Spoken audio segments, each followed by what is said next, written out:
Thank you guys so much. So I'm back. I'm gonna do 2 more runs for you guys before I leave here. GG to Mr. Cab again for that awesome Strider action. I'm sure I'll be seeing you again, but we're gonna move into another NES speedrun. Happens to be another Capcom game too. This is Little Mermaid. This is another short, easy speedrun to get into.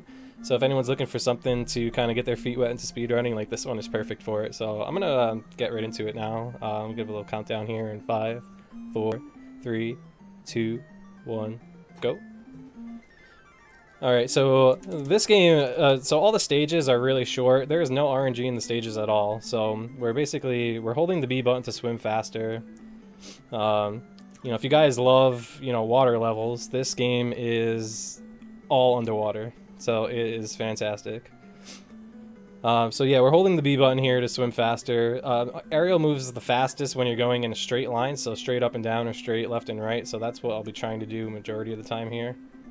We do have a health bar at the top. There are some timely damage boosts. That one was not one, but that shouldn't be a problem. We use these shells to kind of clear out some of the enemies here as well. So this is the first boss. This is the only boss we can manipulate to give us the right pattern. So if we don't do any movement at all until the shark settles, he'll give us the same fish pattern here every time. So we want to hit him twice there, freeze this fish, and then we'll just hang out here. Wait for him to come back, so this way we can hit him 2 more times here really quick. Oop, that one got away. That's okay. And that's the first stage. So through the score screen, you want to hold down A, and then you want to hold start during the cutscene. So hold A, then we want to hold start. We get into our next level here. This second level, again, the levels themselves aren't difficult. It really comes down to the boss fight. So this is one of the toughest bosses in the entire run, the eels fight. So there's a lot of RNG and a lot of execution that comes into this fight. So there's 2 eels. We have to get 3 hits apiece on. The only way to hit them is to bubble the crabs that show up. But everything is random. So where the crabs spawn are random. When they become vulnerable is random as well. And also where and how long the eels spawn for are random. So there's so much RNG into this fight. And to do it quickly is really difficult, but we'll see how we do here. We also want to be mindful of our health. You saw we picked up a power-up in the first stage. It's the only one we get. It allows us to basically bubble any enemies with 1 hit. Otherwise, you have to use 2. Alright. Oops, I didn't grab that crab. That's okay. And we missed that one too. Alright, normally I would go and grab that crab and take the damage boost, but I already took 1 hit, so I just took another one there. Alright, I'm gonna have to play the rest of this fight safe. Again, I don't want to take a death, because then we lose that power up, which we need for the rest of the run here. So that fight was not optimal at all, but again, I didn't want to take a death. But you can see just how much is going on in that fight and everything you need to be mindful of. It's very difficult.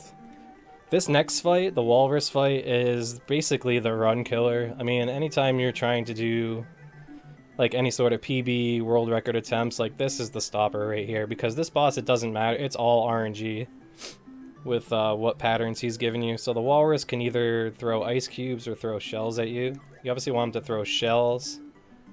You have to hit him 4 times. But it's random whether he's going to give you shells or ice cubes, and like you can lose anywhere up to like 15 seconds just from bad RNG. So but you can see through the stages here, as long as you follow like the same path every time, like you'll get through every time with no problem at all. So you can see a lot of the movement that I'm doing is, again, straight up and down, straight left and right. Holding B down the entire way. Okay, so here's the walrus. So we'll see what kind of luck we get here. So you gave me ice cube first. Hopefully we'll see 2 shells here, and then ideally he'll go to the other side. So, nah, he threw another ice cube. Okay, there's another shell. Hopefully he'll go to the other side now. And he's giving us some more ice. So this is one of the slower patterns you can get. We'll see if he gives me 2 shells here. I doubt it. He's gonna be a jerk. Just because.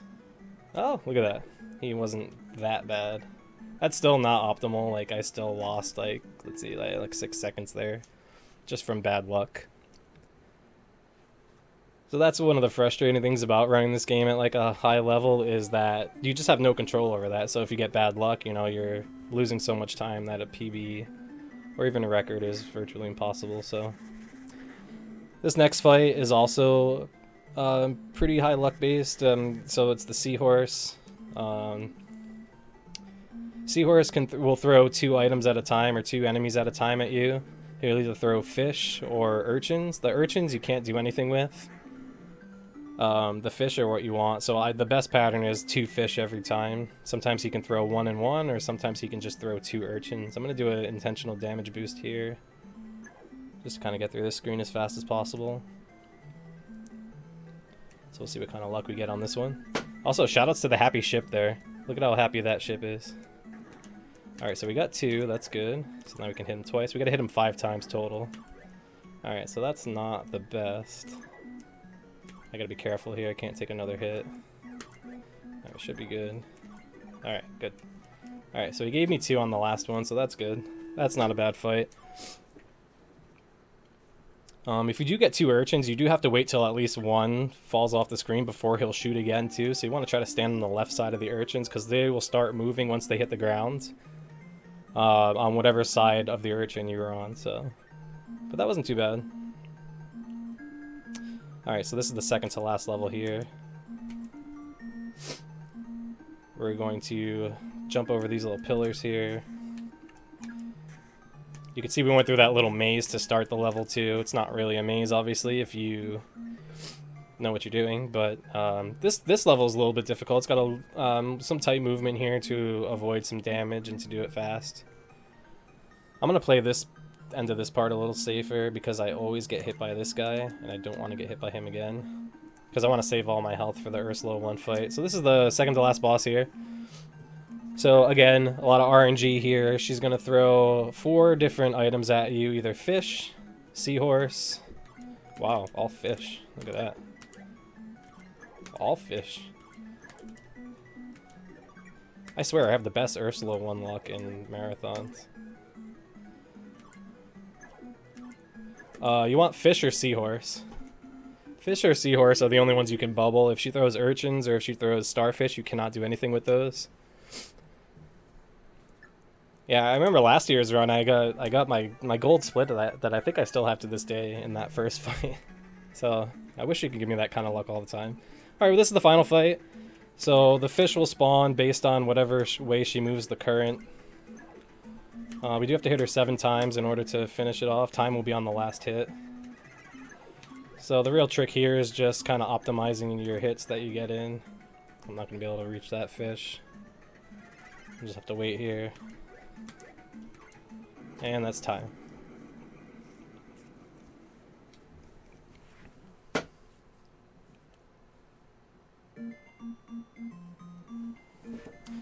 Hey, so that's pretty good. Yeah, the mid-7's a good run.